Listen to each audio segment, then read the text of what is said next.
দর্শক, আমাদের মোস্তাফিজকে আইপিএলে খেলতে দেয়া হচ্ছে না। সেটা নিয়ে একদিকে যেমন প্রতিবাদ চলছে, বিসিবির তরফ থেকে নানা ধরনের বড় বড় পদক্ষেপ নেওয়া হচ্ছে। গতকালকে আমরা বিসিবি পরিচালক আসিফ আকবরকে বলতে শুনেছি, বিশ্বকাপ টি-20 বিশ্বকাপের ভেন্যু যদি ভারত পরিবর্তন না করে তাহলে বাংলাদেশ দল ওয়াক ওভার দিয়ে দিবে, তাও বিশ্বকাপে অংশগ্রহণ করবে না। এরকম শক্ত অবস্থানে যখন দেখছি, তখন অন্যদিকে আবার দেখছি বাংলাদেশ সরকার ১,৫০০ কোটি টাকার ডিজেল কেনার সিদ্ধান্ত নিয়েছে ভারতের কাছ থেকে। এটা নিয়ে গত রাতে এই খবরটা এসেছে গণমাধ্যমে, এবং গত রাত থেকে সামাজিক যোগাযোগ মাধ্যমে বেশ কিছু ট্রলও চোখে পড়েছে। মানে ট্রলটা এরকম যে মোস্তাফিজকে খেলতে না দেওয়ার প্রতিবাদে বাংলাদেশ সরকার ১,৫০০ কোটি টাকার ডিজেল ভারতের কাছ থেকে কেনার সিদ্ধান্ত নিয়েছে।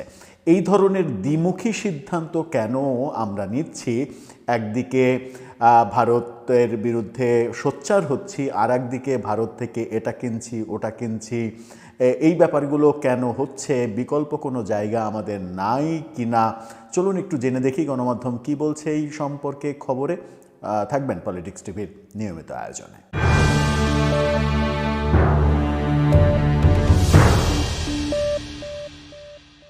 দর্শক, বলছিলাম বাংলাদেশ সরকার ভারত থেকে বিপুল পরিমাণ ডিজেল কেনার সিদ্ধান্ত নিয়েছে। গণমাধ্যম প্রথম আলো এই খবরটা নিশ্চিত করছে, আরও অনেক গণমাধ্যমে এই খবরটা এসেছে এবং গত রাত থেকে এটা ব্যাপক চাঞ্চল্যের সৃষ্টি করেছে। সেখানে বলা হচ্ছে, প্রথম আলোর শিরোনামে, ভারত থেকে ১,৫০০ কোটি টাকার ডিজেল কিনবে সরকার। ভারতীয় রাষ্ট্রীয় প্রতিষ্ঠান নুমালীগড় রিফাইনারি থেকে, তাও আবার রাষ্ট্রীয় প্রতিষ্ঠান, ১,৮০,০০০ টন ডিজেল আমদানি করবে বাংলাদেশ। এতে মোট ব্যয় হবে ১,৪৬২ কোটি টাকা, যার একটি অংশ দেবে বিপিসি, বাকি অংশ আসবে ব্যাংক ঋণ থেকে। ভারতীয় রাষ্ট্রীয় প্রতিষ্ঠান নুমালীগড় রিফাইনারি লিমিটেড NRL থেকে এই ডিজেল আমদানির প্রস্তাব মঙ্গলবার গতকালকে অনুমোদন করেছে সরকারি ক্রয় সংক্রান্ত উপদেষ্টা পরিষদ কমিটি। এই ক্রয় সংক্রান্ত কমিটি যখন এই সিদ্ধান্তটা ফাইনাল করে, তখন কি সেখানে উপদেষ্টা আসিফ নজরুল কিংবা রেজওয়ানা চৌধুরী, রেজওয়ানা হাসান কিংবা উপদেষ্টা মোস্তফা সরোয়ার ফারুকী তারা উপস্থিত ছিলেন?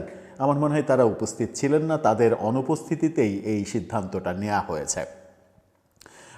সচিবালয়ে অর্থ উপদেষ্টা সালেউদ্দিন আহমেদের সভাপতিত্বে অনুষ্ঠিত বৈঠকে এই সিদ্ধান্ত নেওয়া হয়েছে। কমিটির সিদ্ধান্ত অনুযায়ী জানুয়ারি থেকে ডিসেম্বর সময়ের মধ্যে ভারত থেকে এই ডিজেল আমদানি করা হবে, অর্থাৎ এ মাস থেকেই শুরু হবে এই আমদানি। এর আগে ২২ অক্টোবর অর্থনৈতিক বিষয় সংক্রান্ত উপদেষ্টা পরিষদ কমিটির বৈঠকে বাংলাদেশ পেট্রোলিয়াম কর্পোরেশন বিপিসির জন্য ২০২৬ সালে পরিশোধিত জ্বালানি তেল আমদানির প্রস্তাব নীতিগতভাবে অনুমোদন দেওয়া হয়েছিল। এই সিদ্ধান্তের আলোকে ক্রয় কমিটি এবার নির্দিষ্টভাবে ভারত থেকে এটা আনার সিদ্ধান্ত নিল, যখন ভারতের সঙ্গে আমাদের রাজনৈতিক সম্পর্ক একেবারে তলানিতে। সংশ্লিষ্ট সূত্র জানায়, অয়েল ইন্ডিয়া লিমিটেডের সহযোগী প্রতিষ্ঠান NRL এর সঙ্গে দর কষাকষির ভিত্তিতেই এই আমদানি ব্যয় নির্ধারণ করা হয়েছে। এতে মোট খরচ হয়েছে ১১,৯৩,২১৬ মার্কিন ডলার, বাংলাদেশি মুদ্রায় প্রায় ১,৪৬১ কোটি ৭৬ লাখ টাকা। প্রতি ব্যারেল ডিজেলের প্রিমিয়াম ধরা হয়েছে ৫.৫০ মার্কিন ডলার, ভিত্তিমূল্য ৮৩.২২ মার্কিন ডলার। ভিত্তিমূল্য মূলত আন্তর্জাতিক বাজার দরের সঙ্গে মিলিয়ে নির্ধারণ করা হয়েছে, যা আমদানি চুক্তি এবং বৈশ্বিক বাজারের ওঠানামার সঙ্গে পরিবর্তিত হয়। এটি কোনো স্থায়ী বা একক দাম নয়, অর্থাৎ বাজার পরিস্থিতি অনুযায়ী এই দাম ওঠানামা করতে পারে। যদি দাম বিশ্ববাজারে বাড়ে তাহলে এই বাজেট আরও বাড়বে। ক্রয় কমিটির বৈঠক শেষে সাংবাদিকদের এক প্রশ্নের জবাবে বিদ্যুৎ জ্বালানি খনিজ সম্পদ উপদেষ্টা মোহাম্মদ ফাউজুল কবির খান বলেছেন, NRL থেকে ডিজেল আমদানি করা হচ্ছে ১৫ বছরের একটি দীর্ঘমেয়াদী চুক্তির আওতায়। 15 বছর মেয়াদী একটি দীর্ঘমেয়াদী চুক্তির আওতায় যে চুক্তিটা নিশ্চিত করেই শেখ হাসিনা সরকারের আমলে হয়েছিল, সেই চুক্তি বাতিল না করে সেই চুক্তির আওতাতেই সরকার তেল আমদানি করছে, ডিজেল আমদানি করছে। এই চুক্তি বর্তমান সরকার করেনি। আগের সরকারের সময় চুক্তির ধারাবাহিকতায় আমদানি কার্যক্রম অব্যাহত রাখা হয়েছে। আগের সরকারের করা এই দেশ ধ্বংসকারী চুক্তি তাহলে কেন বাতিল করা হলো না, সেই প্রশ্নও আসবে। আবার মুস্তাফিজকে নিয়ে যখন আমরা এত নিজেদের কঠোর অবস্থান ব্যক্ত করছি, উপদেষ্টাদের 3 জন কঠোর অবস্থান ব্যক্ত করছেন, আর গোলামির সময় নেই, গোলামির সময় শেষ, এখন আজাদির সময় বলছেন, আইপিএল সম্প্রচার বন্ধ করে দিচ্ছেন, আর এক উপদেষ্টা আর এক রকম কথা বলছেন, তখন কেন বিগত সরকারের চুক্তি বাস্তবায়ন করতে হবে? এই চুক্তি ফেলে দিতে হবে, ফেলে দিয়ে নতুন করে চুক্তি করতে হবে, প্রয়োজনে পাকিস্তান থেকে আনতে হবে, আফগানিস্তান থেকে আনতে হবে।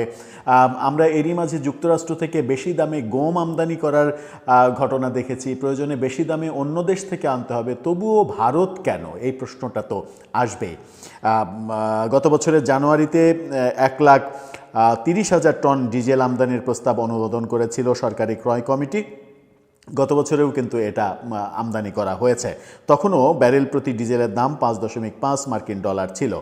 এনআরএলের পরিশোধনাগার ভারতের আসাম রাজ্যে অবস্থিত। সেখান থেকে প্রায় 60 কিলোমিটার দূরে পশ্চিমবঙ্গের শিলিগুড়িতে বিপণন টার্মিনালে ডিজেল পাঠানো হয়। পরে ওই টার্মিনাল থেকে ডিজেল আসে বিপিসির পার্বতীপুর ডিপোতে। 2016 সালের জানুয়ারি থেকে দীর্ঘ সময় ধরে ট্রেনে করে এই ডিজেল পরিবহন করা হতো। জ্বালানি পরিবহন সহজ এবং ব্যয় কমাতে 2 দেশের মধ্যে নির্মাণ করা হয়েছে বাংলাদেশ ভারত মৈত্রী পাইপলাইন। ভারতীয় অর্থায়নে নির্মিত 130 কিলোমিটার দীর্ঘ এই পাইপলাইনের কাজ শেষ হয় 2022 সালের 12 ডিসেম্বর। এই পাইপলাইনের মাধ্যমে এখন ডিজেল পরিবহন করা হচ্ছে, পাইপলাইনে আসছে কিন্তু ডিজেল। পাশাপাশি 2024 সালের মার্চ থেকে ঢাকায় এনআরএলের একটি লিয়াজো অফিসও কার্যক্রম শুরু করে। বিদ্যুৎ জ্বালানি খনিজ সম্পদ মন্ত্রণালয়ের তথ্য অনুযায়ী এনআরএল ভারতের একটি বড় প্রতিষ্ঠান। 2023-24 অর্থ বছরে টার্নওভার ছিল 25,147 কোটি টাকা। ভারতের সঙ্গে চুক্তি অনুযায়ী প্রথম 3 বছরে 2 লাখ টন, পরের 3 বছরে 3 লাখ টন, পরবর্তী 4 বছর 5 লাখ টন এবং এরপর প্রতি বছর 10 লাখ টন করে জ্বালানি তেল বাংলাদেশে সরবরাহের কথা রয়েছে। খবরটা অনেক বড়, আর খবর পড়তে চাচ্ছি না। খবর পড়ে সময় নষ্ট করার কিছু নেই। ব্যাপারটা তো বুঝলেন। ব্যাপারটা হচ্ছে যে এই চুক্তিটা অনেক আগে করা চুক্তি, শেখ হাসিনা আমলের করা চুক্তি, এবং এই চুক্তির পরে ভারত বাংলাদেশ পাইপলাইনের মাধ্যমে তেল আসে। আগে রেলপথ কিংবা স্থলপথে আসতো, এখন সরাসরি পাইপলাইনে আসে। এই যে অবস্থা, এই অবস্থা যেটা এই ধ্বংসাত্মক পাইপলাইন যেটা শেখ হাসিনা সরকার তৈরি করেছেন, এবং এই ধ্বংসাত্মক চুক্তি যেটা শেখ হাসিনা সরকার করেছিলেন, সেটা কিন্তু এখন পর্যন্ত বাতিল হয়নি। আবার এই তেল কেনার 1,500 কোটি টাকার এই নতুন আমদানির সিদ্ধান্ত যখন ফাইনাল করা হলো, তখন মুস্তাফিজ ইস্যুতে আমরা বলছি ভারতে আমরা খেলতে যাব না। যদি আমাদের ওয়াক ওভার দিতে হয় তাহলে ওয়াক ওভার দেব। এরই মাঝে শোনা যাচ্ছে বিসিসিআই থেকে এবং ভারত সরকার থেকে বাংলাদেশের ক্রিকেট বোর্ডকে জানানো হয়েছে বাংলাদেশ দলকে ভারত রাষ্ট্রীয় নিরাপত্তা দেবে। বাংলাদেশ ক্রিকেট বোর্ড সেটাকে উড়িয়ে দিয়েছে। কোনো রাষ্ট্রীয় নিরাপত্তা আমরা মানব না, ভারতে খেলতে যাব না। এরকম কঠোর অবস্থানে একদিকে ক্রিকেট বোর্ডের কঠোর অবস্থান, ক্রীড়া উপদেষ্টার কঠোর অবস্থান, গোলামি আর তিনি করবেন না, ঠিক তখনই উপদেষ্টা পরিষদে সিদ্ধান্ত হচ্ছে ভারত থেকে 1,500 কোটি টাকার ডিজেল কেনা হবে নতুন করে, এবং পুরনো চুক্তির আওতায়। যে চুক্তি শেখ হাসিনা সরকার, ফ্যাসিস্ট সরকার করে গিয়েছিলেন, সেই চুক্তি এখন পর্যন্ত বাতিল হয়নি। দর্শক, আপনার মতামত এই ব্যাপারে জানিয়ে লিখতে পারেন আমাদের কমেন্ট বক্সে।